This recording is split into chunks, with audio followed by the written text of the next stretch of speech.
Hi, I'm Jack Baruzzini, and you're listening to The Secret to Stargate, where we talk about the hidden meanings and deeper layers found in the Stargate movies, TV series, and more. And joining me today are Father Cory Sticha. Hi, Father. Howdy, Jack. And Lisa Jones. Hi, Lisa. Hey, Jack. And Victor Lambs 2.0. Hi, Victor. Hi, Jack. Hi, Jack. Is there an echo in here? Today we are discussing the 9th episode of Season 7, Avenger 2.0, or 2.0, depending on your preference. Dr. Felger, under the gun to prove his worth, hatches a daring plan, unleash a computer virus to shut down the enemy Stargates. But his test backfires spectacularly, trapping SG-1 and many other teams across the galaxy as his virus propagates throughout the entire network, leaving Earth vulnerable. With the Goa'uld Baal gleefully exploiting the chaos, the pressure mounts. Can Felger and Carter work together to undo their mess, facing sabotage, hostile planets, and even a jealous Dream Carter? Join the thrilling race against time as they fight to reconnect the Stargate network, redeem themselves, and maybe even snag a kiss from Chloe. This is a fun episode. It is. What are your thoughts on this episode, Father? It was fun. Felger was even more unhinged than he was before. But it was fun. It was interesting. And, Jack and I were talking beforehand is, if you've worked like IT support or something like that, system administration, it wasn't supposed to do that is a phrase you're very familiar with. Yes. I identified very heavily with Felger in this episode because this was like 2 weeks after I started at my job as a sysadmin. Doing an update to our domain controllers, I caused a cascade failure in the network and shut down the entire company's network for an entire day. So I totally understood where he was coming from. It was great. I was in the server room trying to fix it on the KVM, and the CEO, who was my boss, comes in, and he's this ex-Marine guy who is, if you don't know him, he's very intimidating. Once you get to know him, you realize he's not as scary as he seems, but he just comes in and he's like, "What's going on?" I'm like, "Everything's broken. I'm not sure why, but I'll try to fix it." He's just like, "Okay." So I felt his pain here. So I'll just start calling you Jack Felger Baruzzini. That works. What about you, Lisa? I've always liked this one. I think it's fun. It's kind of Stargate poking fun at itself and kind of letting us, the audience, laugh at it. Carter plays it very serious while you let Felger have all the fun craziness, like, walking in and he's got a Carter doll and throws it aside and she just, barely makes a face at it. And so I like it. I think it's fun. It's what a neat concept. You couldn't do it every week, but for a one-off, I don't know. It's a lot of fun. Yeah. So. What about you, Victor? Yeah, this is one of my favorites too. Anytime we get to see, Patrick McKenna as Felger, it's a good episode in my book. The fans at the time or the most vocal ones online didn't necessarily think so, and so this is, I think, our last appearance of Felger, unfortunately. But I really enjoy this one for all the reasons you said. Just a normal guy in the Stargate world making mistakes and trying to make things right again. We see more of this in Atlantis with some of their scientists and stuff there, but I really like it when we get to see it in Stargate. Yeah, and it's really fun to see the SG-1 team from the point of view of the people who work with them, because usually it's their POV that we're getting, but it's nice to see this kind of mousy scientist guy who's off in his lab most of the time, and he's really smart, but he's not the most street smart, I guess, and all these unintended consequences that come from his experiments and his idolization of Carter and the rest of the team is really funny to see. And like you'd mentioned, Lisa, with his Stargate dolls in his apartment and his whole miniature diorama he's building, that's got to be against some sort of NDA. And that's called against TSSCI security clearance. Yeah, that's not even an NDA. in the script, those were supposed to be Warhammer 40K miniatures. But they're little green men. They're the little green but they changed it when they filmed it to be the SGC, and it was probably cheaper to get the little green men than Warhammer. Yeah.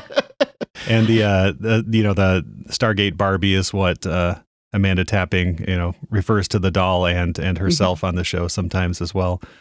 Yeah. And they said there was a demand for it after people saw it online. Yeah, I mean, in the show. Yeah, Tilt doll as well. Yep. I will say one thing this episode was missing, though, was Dr. Simon Coombs, played by John Billingsley. Yeah. Yes. Was missing him so badly. But of course, he was busy, being a doctor of another sort on another show.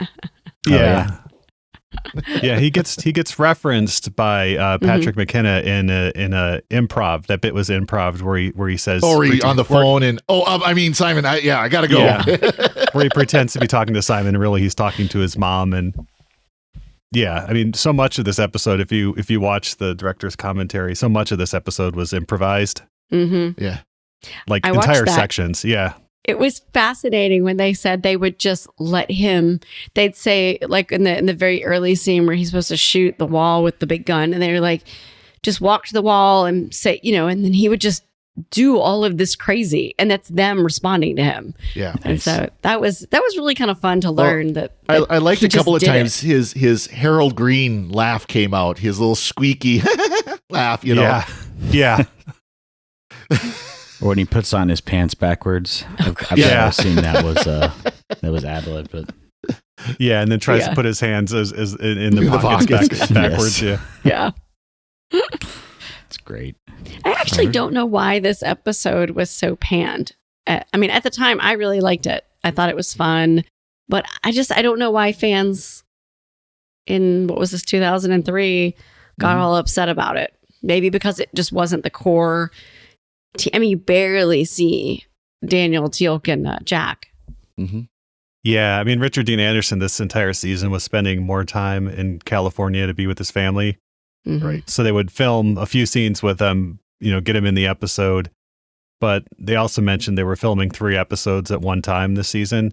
Mm-hmm. So, they had to kind of stagger where the main cast showed up in each episode. So we get Daniel Jackson in one scene. Yeah. In the rain. Yeah, this is kind of the classic bottle scene or bottle episode where, there's the main shooting somewhere else. So they have their second crew just on the set doing everything.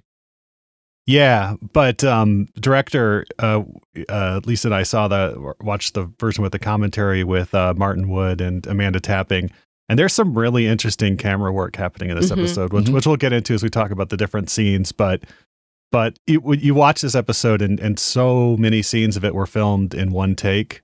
Yeah, nice. Wow. Yeah, when you realize that Patrick McKenna is improvising, they have to choose which of his improvised takes they're going to use and put in the episode. And how many of them were one takes? Yeah. That they did the walk through the corridor or whatever, and they just managed to do it perfectly. It's always fun when you have an actor who can do that so spontaneously and they can work it into the episode, because I imagine Stargate is probably fairly heavily scripted most of the time, except for, I'm assuming, a lot of Richard Dean Anderson's quips. Yeah. But it's fun to see how him do that and then them react to him in real time, or just, I just love the way Hammond looks at him the whole episode, just staring at him. Yeah. Don S. Davis actually asked if he could do his scenes just by himself without the other actors around, because it was less distracting to him, and just be like edited in. Yeah. I was going to say, he doesn't seem like the kind that could hold a straight face for too long if someone's hamming it up in front of him. Yeah. Yeah. And they mentioned that Amanda Tapping did, how many times she was just trying not to bust out laughing and respond to what was going on. And a couple times they show her like from the side or something, and you can kind of see that she's got a smirk on her face. Yeah. Yeah. It's getting into SNL skit territory where the other actors can't keep their faces straight. Yeah. And so we do have, Coombs is gone, but we do have Chloe, Felger's lab assistant, played by Jocelyn Lowen, who is excellent in this, playing the Girl Friday role, but really kind of the brains and the heart of the organization, keeping him together, and just excellent in the role. I'm really sad we don't get to see her again either. Yep. Yeah, they were fun characters. They should have brought them back to be more reoccurring and more hijinks. I wonder if they might have if the fans hadn't freaked out. Yeah. I mean, we get more Rodney, McKay, Mhm. kind of the same thing. We get Dr. Lee, who messes up a lot. Later on as well, we get a lot of Dr. Lee in the later seasons of the show. Mhm. I wonder if the majority of the backlash was because this came right after Space Race, which also was kind of just A it fun was episode. fine, but it wasn't really what you think of when you think of like a Stargate Planet of the Week episode. Well, there aren't trying something else out. There hasn't. When's the last time episode we've had that has actually been like a plot advancing episode? Yeah, it was It's probably been a episode while. 3 or something. Yeah, I mean, yeah. and that could be part of the issue of okay. I mean, these episodes are great and they're fun, but this was episode 9 of season 7, and that's 6 episodes Mhm. Yeah, that didn't really advance the plot. Other than like in this, there was the one mention of Balls using the fact the Stargate network is shut down to Mhm. conquer more territory. Instead of hurting him, it actually is helping him more. And I was 'cause going to he's got the suggest ships. too that we don't have as many teen-centric episodes this season. Mhm. Yeah. We've had a lot of heavy on one specific character or Richard Dean Anderson missing, through most of an episode. And so you don't get that. We got rid of Jonas. We brought the team back together, and yet we don't get to see them together that Right. often.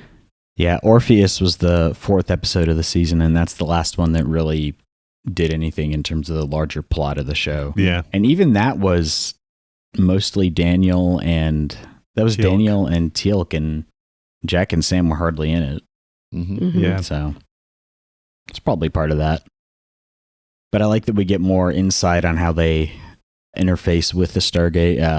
They do the callback to the dialing computer that Sam had built because they don't have a DHD in the SGC. And it was fun to see that apparently you can program for the Stargate network in C#. And they show that the code on the board. The virus, the Avenger virus is, Well, I figured that C# is actually the ancients programming language, and Microsoft just stole it. Makes sense.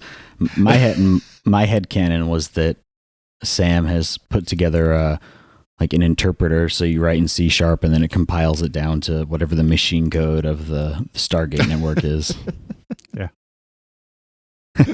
And this episode written by Malazzi and Mully, and of course they like to put a twist into every episode. And the twist here is that Felger and Carter originally write the virus to attack just one Stargate on one of Ball's significant planets there, but very quickly the virus propagates through the entire Stargate network, disabling them all, which is pretty bad. I can imagine, like you mentioned, your first day of work. I can imagine. Yeah. Well, and it propagates because Ball takes it and makes it, changes it, or one of Ball's underlings more likely changes it to do that, so that it's not the same virus, but it does. Which, of course, okay. For those That's who know the twist, computer administration, the fact they're calling it a virus says it's going to propagate. That's what computer viruses do. They spread from computer to computer. I mean, we didn't really have the full language or awareness of the different types of malware. I mean, you may have heard something you may have heard mentions of like a Trojan horse back then or something, but we didn't have all the different kinds of 2003 people are getting pretty aware of stuff like that. Yeah, I mean, maybe not so much 93, I would agree, but yeah, by 2003 people at least understood what a virus was. And Ball's asking people to donate 0.03 Bitcoin if they want if they want their dial-in computer back. I mean, we saw early on in the show that they know how to do DDoS attacks on gates. Yeah. So this fits with that, the computer analogy we're going with. Yeah. But we get lots of fun here. We do get some off-world action, with lots of shooting and explosions and rocks blowing up and everything. And that's always fun to see. I love Felger where the everything's going on. It's just background noise. Keep working. Yeah. But no P90s in this episode. Mm-mm. So apparently I saw that the reason they don't have P90s is because this was like right when the Iraq War was kicking off and they couldn't get the blanks for them. Yeah. I think the shell casings were in short supply. So Yeah. We have this Frankenstein PDW that Carter's using, which is a hybrid of like 3 different rifles. kind of all thrown together. And that's all she needed. Yeah. Mhm. Yeah, that's all she needed. Yeah. She fought off all of them. with her drum magazines. And of course, the ticking clock here, because you need one of those two, is that Jack and Teal are now, because the Gate network is down, they're stranded off world with a bunch of Jaffa factions who are warring against each other. Daniel's stuck off world with the water literally rising, about to drown him and the Gate. Yep. And then there's another how many, like 11 8 or 11 teams stranded off world as well.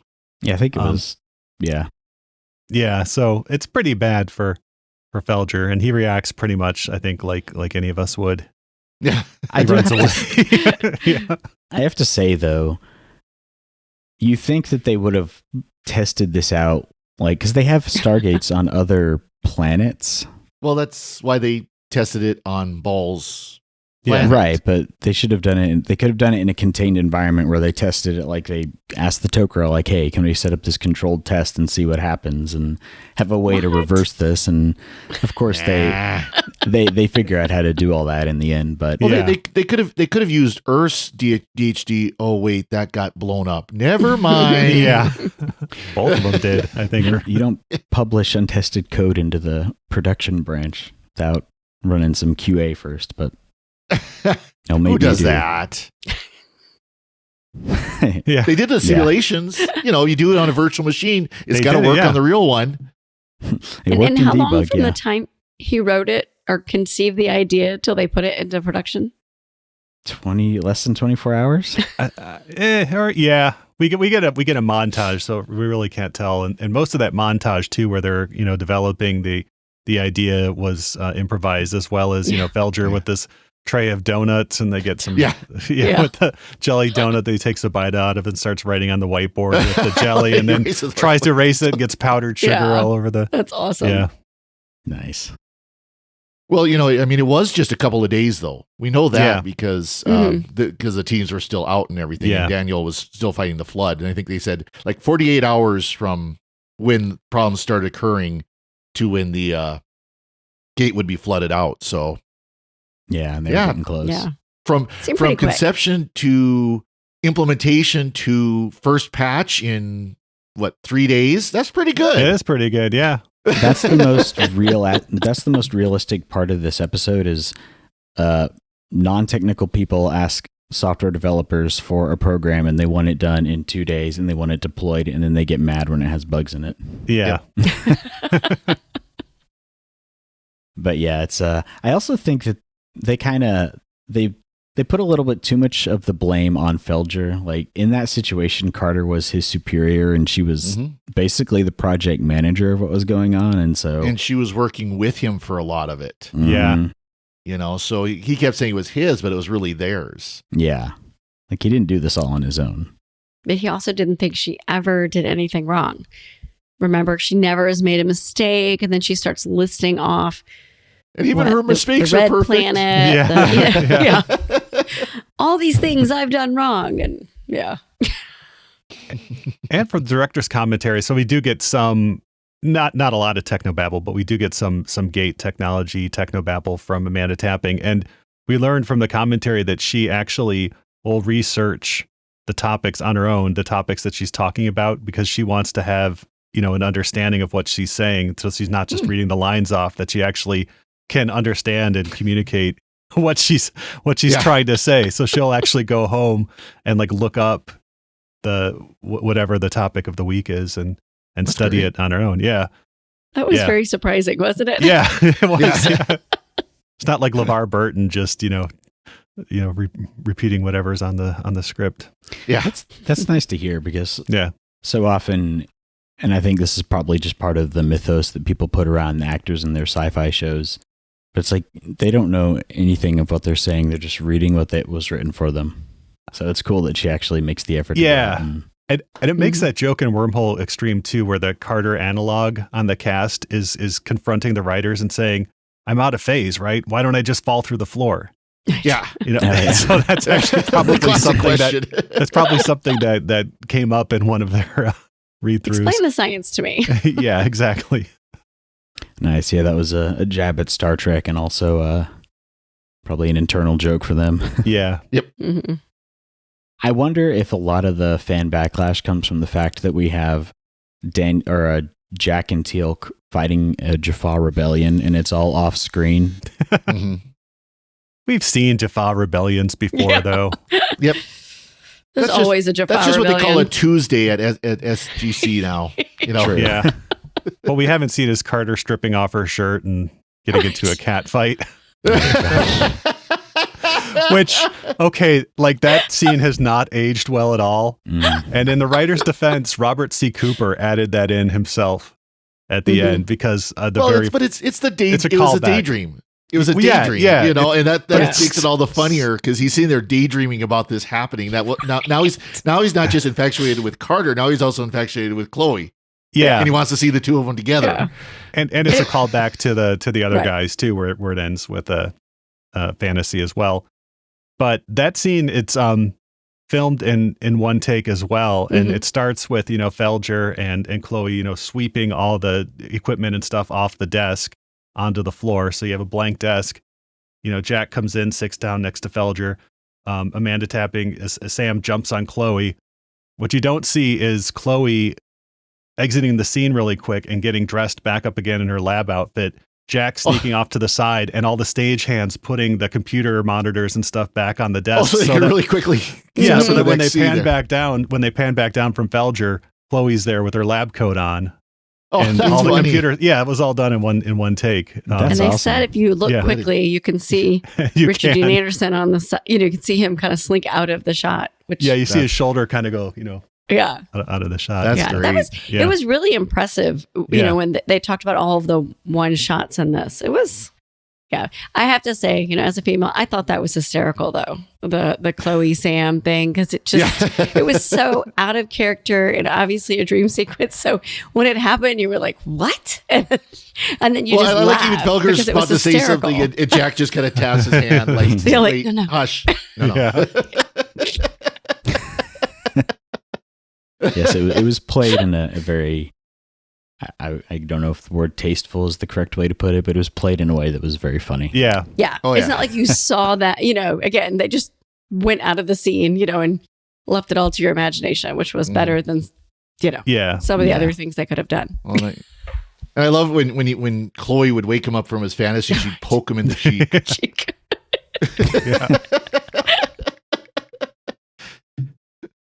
And I wonder if that was scripted or if that was also just pulled in because it works for the quirkiness of the character. Mhm. Yeah. I mean, there's just so many great comedic moments in this. One that I love is when Felger runs away and he's on, this little bridge in the park and he's throwing bits of bread into the water, and Sam comes over and it's like, so what are you doing? And they cut to like this long shot, which shows that there are no ducks at all in this stream. He says, I'm the feeding water's the completely ducks. empty. He's like, I'm feeding the ducks. And there's just no ducks. He's just throwing bread into the water. Well, Which and then is he totally says, Felger. "How did you find me?" And she says, "I called your mom." Yeah. This is where I come to cry. Yeah. Yeah. And even he's been mugged by teenagers. Yeah, this is what he thought of, this great theory, and then I got mugged. Yeah. Or Felger. Yeah. Yeah. I've got to say, I wonder if anyone finds this episode offensive because Felger is like the nerdy scientist guy and he's played this way. Yeah. Look it up online. Yeah. Mhm. Oh, really? There are a lot All of the people who are dirty upset. scientist guys Oh are. no, they're like, what is this? 1982? Is this like Revenge of the Nerds 3 or something? Yeah. Yeah. He's not Really? portrayed well. It's not believable because he's a horrible person, and being a nerd doesn't mean you can do all these bad things. And yeah. Yep. I don't know. As someone who's pretty Freak it. nerdy, I found it hilarious. Yeah. Oh, I did. Yeah. Oh, yeah. Some people take it a little too, I'm little Too too I have to- literally. That's I do not have to something nerds admit- do ever. I do have to admit a little bit of Felger's was cringe, but just because he was played to be cringe. Yeah. I mean, you only take flack when you're over the target, right? Isn't that the saying? So maybe True. nerds are protesting a little too much, I think. Right. Now, one thing I did like is, he snuck in a roll of duct tape, which of course that was a callback to Red Green Show. Nice. Because, got to have duct tape. Handyman's secret weapon. Yep. They don't find you handsome. At least they'll find you handy. Yeah. That's kind of Felger's whole MO when you think about it. Mm-hmm. Oh, yeah. Yeah. Except for he can't always be handy. No. Well, when it counts. And so his ion, or as Jack calls it, his phaser weapon. More like a photon torpedo. Yeah. It looked a lot like the shrink ray from Honey, I Shrunk the Kids. Mm-hmm. I don't know if Oh, that was it did. intentional Yeah. or not. Yeah.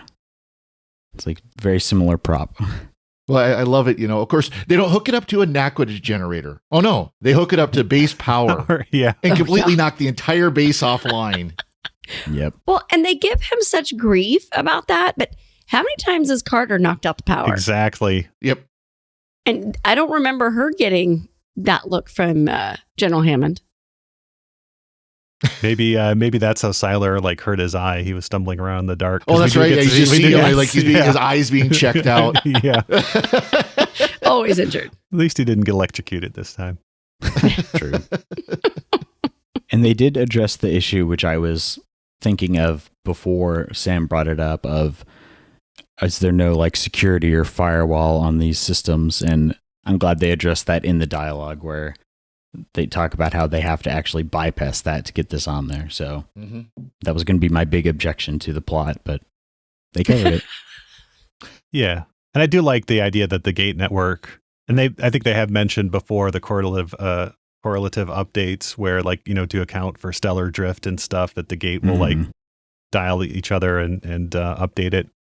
And we get to hear an unnamed Tok'ra kind of in the background, giving the exposition about the gate network. And that was actually Martin Wood's voice as well. Yeah. Nice. Oh, nice. Yeah. And he was the one in the hallway with Siler. Yeah. Treating Was Siler's Martin eye. also. Yeah. Nice. Yeah. I want to see Felger come back in the reboot. Bring him back, have him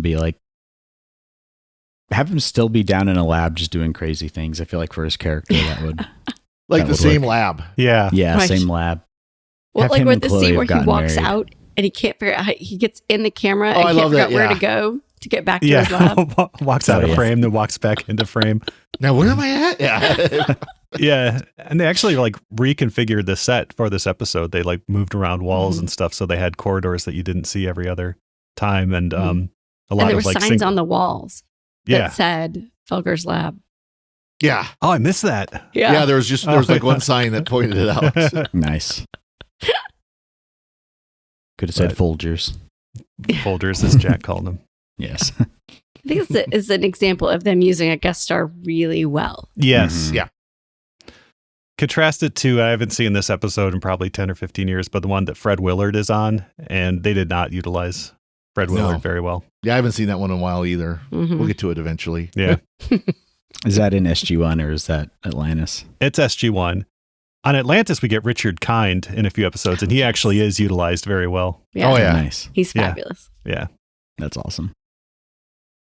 Yeah, I like this. I don't get the hate for it, although it seems like looking online, I think people have warmed up to it over time. As well, they should. Mhm. Yes. It's a good episode. Do y'all have any other thoughts on it? Nothing here. I have one. So in the beginning, when they're testing out the photon torpedo weapon, and you see it kind of spark and all that, and Carter jumps into Jack, in the back. When we were listening to the commentary, so Amanda Tapping said that was a real jump because the thing started smoking or popping, and they didn't know it was going to happen, and so that was her really responding. And Nice. she did mention that it caused a whole wave online for the shippers who were like, oh my gosh, she More evidence. More yeah, evidence. exactly. So they did kind of make comments about that, which I thought was super funny because I'm pretty sure back in 2003, I thought that exact same thing. Nice. All the fangirls were squeak. Yes, exactly. I was just watching it going, explosions, Yeah. smoke, Fire. yeah. I was just wondering where he got that mains cable. Just pull it out of the ceiling, I guess. Yeah. Extension cord from the gate room. Yeah. Yeah. Did we have any alternate language titles for this one, Victor? We had one, yeah. So in most languages, it was Avenger 2.0. Interestingly, they would just say Avenger 2.0 in English, actually, for the title. But in Italian, we got Rete bloccata, which means blocked network. So they're the ones being literal this year. Yeah. In this episode. Nice. Awesome. Before we go, we would like to take a moment to thank our patrons who make it possible for us to create The Secrets of Stargate, including Stephen W., Anna F., Mary G., Lawrence V., and Stephen H. Their generous donations at sqpn.com/give make it possible for us to continue The Secrets of Stargate and all the shows at StarQuest, and you can join them by visiting sqpn.com/give. And be sure to follow the show on Apple Podcasts, TuneIn, Spotify, iHeartRadio, and you can find our video versions at youtube.com/StarQuestMedia. And to find previous episodes of Secrets of Stargate and to send us feedback, please visit sqpn.com/Stargate. And you can email us at stargate@sqpn.com or follow StarQuest on social media at facebook.com/StarQuestMedia or on Twitter at SQPN. And we'll be back next time and we'll be discussing the next episode of SG-1, Birthright. Until then, Father Cory, thank you for joining me and sharing the secrets of Stargate. Thank you, Jack. And Lisa Jones, thank you as well. Thanks, Jack. And Victor Lambs, thank you too. Thanks, Jack, and send the virus. But not us. No, I'm not going to do that. I'm going to be nice today. Once again, I'm Jack Baruzzini. Thank you for listening to The Secrets of Stargate on StarQuest. Anyway, I'm sorry, but that just happens to be how I feel about it. What do you think?